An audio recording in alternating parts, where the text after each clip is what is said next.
ክርስቶስ ዝፈትወካ ሓወይ ስሕተት ኣብ ዝሰርሕካሉ ግዜ ምሳሓትካ ኩሉ ሰብ ኣብ ዝፈለጠሉ ግዜ ልዕሊ ምሳሓትካ ስሕተተይ ንምንታይ ተፈሊጡ ኢልካ ኣይትሕዘን። ስሕተትካ ብሰባት ክፍለጥ ከሎ እንተነኣሰ እንተደኸመ ዘይግበአካ ክብሪ ተቐቢልካ ይትወድቕ እዩ።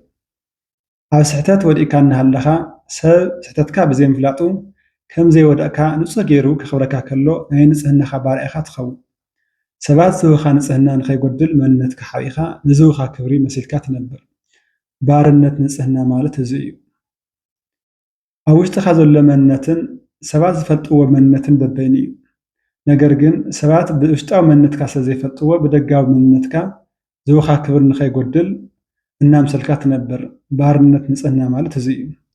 ናይ ንፅህና ዕዳጋ ድማ ሒዝካ ትነብር። ናይ ንፅህና ዕዳጋ ድማ ሒዝካ ትነብር። ሰባት ዝህቡኻ ክብሪ ፍልይ ዝበለ እዩ።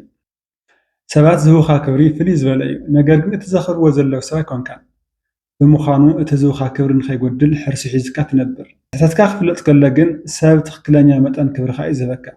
ኣብቲ ግዜ ንሱ እትሕሽዮ እተምስሎ ነገር የለን። ካብዚ ዝዓቢ ነፃነት ነገር የለን። ኩሉ ግዜ እናሓሸኻ ካብ ምንባር ኩሉ ግዜ እናምሰልካ ካብ ምንባር ዝዓቢ ባርነት የለን። ልዕሊ ስሕተትካ ሰባት ምፍላጦም ምሕዛንካ ድማ ናይ ስምካ ባርያ ምዃን እዩ። ናይ ስምካ ባርያ ምዃን ድማ ስምካ ዘይሕሉ ሓቂ ኣይትጋፈጢ ማለት እዩ። ትፈልጦ ሓቂ እውን ንስምካ ጥራሕ እዩ። ብምዃኑ ናይ ስምካ ባርያ ስለ ዝኾንካ ምስ ሓቂ ከይተራኸብካ ትነብር። ስለዚ ክርስቶስ ዝፈትወካ ሓወይ ልዕሊ ስምካ ብምስሓትካ እንድሕር ተሓዝን ኮንካ ሰብ ፈለጠ ኣይፈለጠ ይግድሸካን። ንስኻ እትሓስብ ከመይ ስሕተትካ ከም ተስተኻኽልን ከመይ ከም ትጠረምን እዩ። ምስትኽኻልካ ድማ ይተርፍ እዩ። ብዝተሰሓትካ ቁፅሪ ፍፁም ሰብ እናኾንካ ኢኻ ትኸይድ። ምክንያቱ ንምስትኽኻልካ ክብርኻን ስምካን ኣይሕዘካን። ብኣደባባይ ይቅርታ ዝጥየቕ እንተኾይኑ ይቅርታ ትጥየቕ። ብኣደባባይ ይቅርታ ዝጥየቕ እንተኾይኑ ብኣደባባይ ይቅርታ ትጥየቕ። ይቅርታ ዝጥየቕ ሰብ ካብ ስሕተቱ ዝተምሃረ እዩ። ይቅርታ ዝጥየቕ ሰብ ፍፁም ሰብ እናኾነ ይኸይድ። ካብ ሕድሕድ ውድቀቱ ካብ ሕድሕድ ስሕተቱ እናተምሃረ ይቅርታ እናጠየቐ ይነብር።